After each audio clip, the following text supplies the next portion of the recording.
Noreen and I met at Karen McGregor's Rock the Stage in-person course in Calgary last month. She lives in Calgary, Alberta. Noreen is a trained professional organizer, productivity mastery coach, and owner of Organize My Space Calgary. Her specialty is home and office organization and all things productivity. She's committed to transforming how her clients live and work to unlock the freedom and success they deserve. Noreen believes that being organized and highly productive is a game changer for all areas of your life. Noreen specializes in providing professionals, entrepreneurs, and businesses with organizing and productivity services by delivering impactful training and coaching support, improving employee engagement, customer service, and increasing cost savings, which positively impacts business results and profit. So once again, thank you so much for being here live and sharing your expertise and gifts with us, Noreen. And I mentioned to her that I know I'm going to learn from her talk, so I will pass it over to her. Okay, I will share my screen here with everyone. Cue up the PowerPoint that we will be sharing together. Okay. So let me get rid of this floating bar and let's get going. So thank you so much for that introduction, Scott. And it's great to see you. And I've learned so much today with all of your amazing speakers. So thank you so much. It's been awesome. So I'm going to speak today about simple organizing methods and how those simple organizing methods can help you break the clutter, depression, anxiety cycle. So what is the clutter, depression, anxiety cycle? Well, it's quite simple.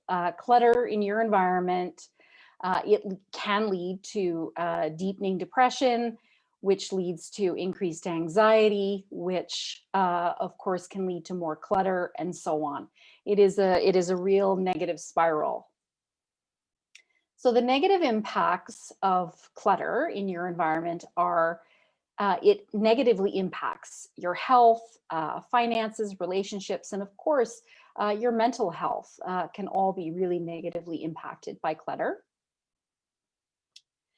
Disorganization, unfinished projects, and clutter all contribute to depression. And even knowing that clutter worsens your depression, it's not always easy to fix, but it's not impossible. So we're going to talk about that today. So a little bit more about me. My story is, as a kid, my mom suffered with depression and anxiety, and that really led to serious chronic disorganization. It's actually not called hoarders. Hoarders is a whole nother level. It's called chronic disorganization. And that really led to deepening her depression the more that chronic disorganization took over our home. And she was really stuck in the clutter, depression, anxiety cycle for decades, many, many years. So at 85, my mom actually released those decades of clutter. So her and I worked together on cleaning, decluttering, organizing, and she broke the cycle. She's actually the reason why I became a professional organizer, because it was so inspiring to me, and I've always loved living in organized ways. So, you know, go mom. If she can do it at 85, anyone can. So there are some things that do prevent you from getting organized, and you can ask these questions to yourself and see if this fits for you. You know, you don't know where to start and you just feel extremely overwhelmed. I hear that from my clients quite a bit. Your mind feels very scattered. There's just so much going on. You just can't seem to handle it all, and your brain, it's just scattered. You can't even think about starting an organizing project.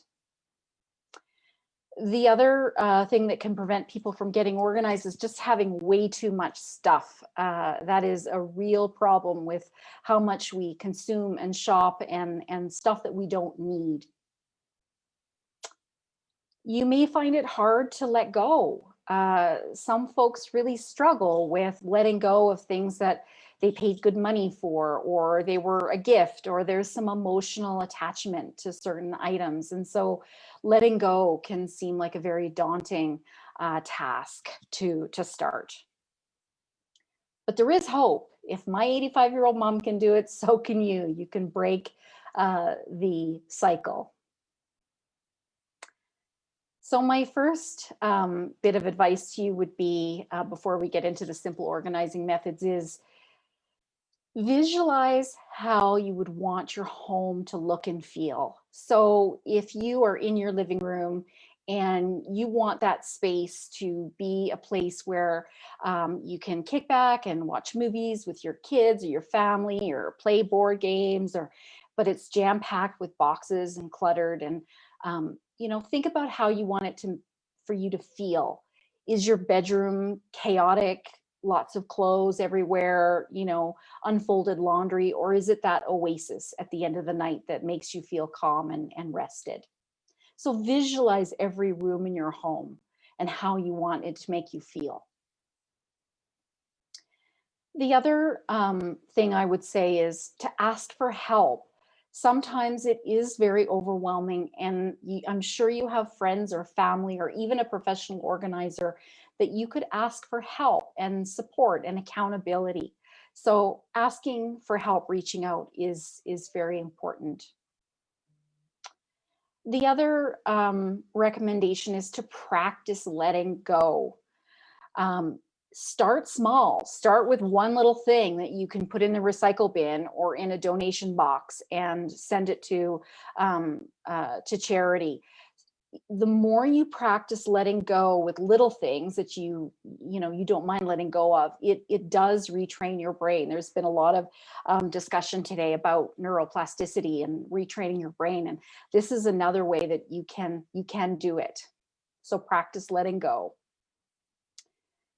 The other thing is, if you get into decluttering and organizing, is to give yourself some grace. It can be a hard process. It can be an emotional process. And so if emotions come up, whatever they may be, just be okay with them. Be good to yourself. Show yourself some grace. And organizing is actually not about perfection. It's about, how does your space function for you? So there are people that like to be on the very minimalist, side of the scale. There are other people that like a little bit more stuff on their shelves or pictures up on their walls. And that is okay, as long as your space is functioning for you and you don't feel embarrassed or shame around, having people in your space, or it's got to function. It's not about perfection. So these are my recommended very simple steps to get organized. And you had mentioned this earlier in the day, Scott, about, how you had overcome this very situation yourself, about starting small, micro steps. Pick one shelf, one drawer to declutter, one small area. Another strategy you can use is, it's called the hula hoop method. So envision, the shape of a hula hoop. And if it's on your desk or in an area, just declutter the size of a hula hoop. That's it. Another strategy you can try is to bin everything in an area, or in a room, and work on just cleaning out one bin at a time. And if there are areas around you that are distracting you or kind of bothering you, or it's as you're working on this one thing, they're bothering you, lay a towel down or a sheet or something down, cover up that area. And use a timer. So do as much as you can in 10 or 20 minutes. A timer is a great way to trick your brain and sort of get you going faster. So if you implement these small steps, what they do is they give you a sense of accomplishment and hope. And what it does is it actually inspires you to tackle other tasks. And believe it or not, you can become addicted to decluttering and organizing. It's a very satisfying feeling.